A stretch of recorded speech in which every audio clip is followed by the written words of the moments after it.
Hey YouTube! So, a Moonveil video in 2025. Is it possible to find anything new to say about Moonveil, or indeed Elden Ring PvP in 2025? So I made a tongue-in-cheek little video on my TikTok a couple of months ago, and it was just, you know, a Kevin build. It was Radahn's helm, it was Moonveil, and I was just goofing off in the arena. Just did it as a bit of a joke, but you know what? I had a really good time with it, so I thought I would come back to the arena and take it a bit more seriously this time. So this is rune level 150, it's a Spellblade build, I've got 70 int, some of my favourite spells, and of course, Moonveil. Now normally when I'm running an int build, or in fact even an int faith build in the Colosseum, I'll probably use something like Death's Poker, because the Ash of War is really strong, does a lot of damage, it's got a nice moveset as well. The Rosa Sax is good as well. It's not just a good laugh. That Ash of War will often catch people out because the summons trigger even if you hit out of the melee. Or I might put Carrying Sovereignty on a straight sword or Milady. But I wouldn't think to use Moonveil. And it's not because it's cringe or anything like that. It's because really in a 1v1, it's kind of mid-tier now. So it was really strong obviously when the game came out, but with the changes that have been made in the patches, with the damage of the Ash and the range as well, there's just really better options out there if you're running int. If you're up against a good player, 9 times out of 10 they should be able to dodge the Ash pretty easily, and there's the risk of getting parried too.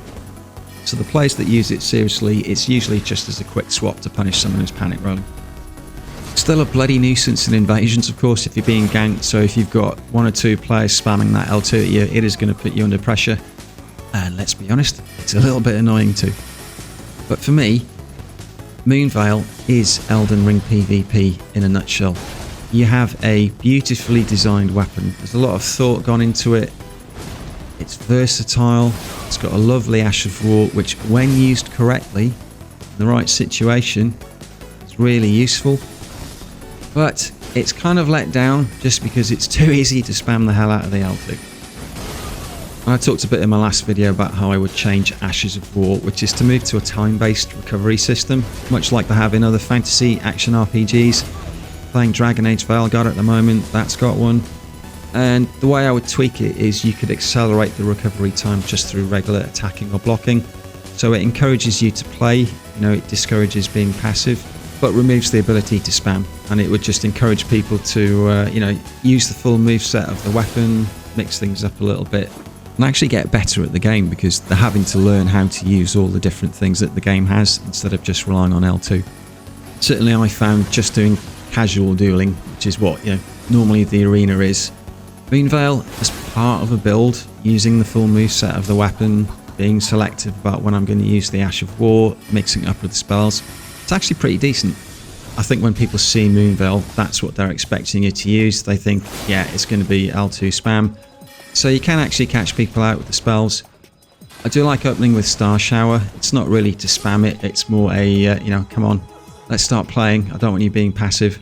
So when they try and close me down, that's when I can hit them with Carrying Greatsword into Carrying Piercer, which is quite a well-known combo. That's really nice. Gavel of Heimer, that's got some hyper armor on it, which is really useful for me because I'm not running a ton of poise, and Moonveil is obviously not a big hyper armor weapon, like say a greatsword. So when I've hopefully put the other player on the ground with Gavel of Heimer, or they're panic rolling or running away, that's when I can try and punish with the L2. Or if they're still up close, you will actually see a few regular R1s and R2s in this video as well. And the other thing as well is to mix up the Ash. So if they've dodged the R2 version a couple of times, which is the one that goes along the ground, you know, you can dig out the R1, which has got a bit more breadth on it.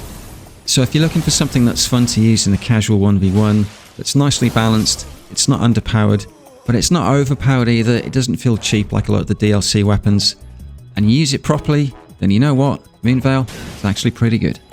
Thanks for watching, plenty more deals on the way, stats and gear at the end, and I will catch you on the next one. Cheers.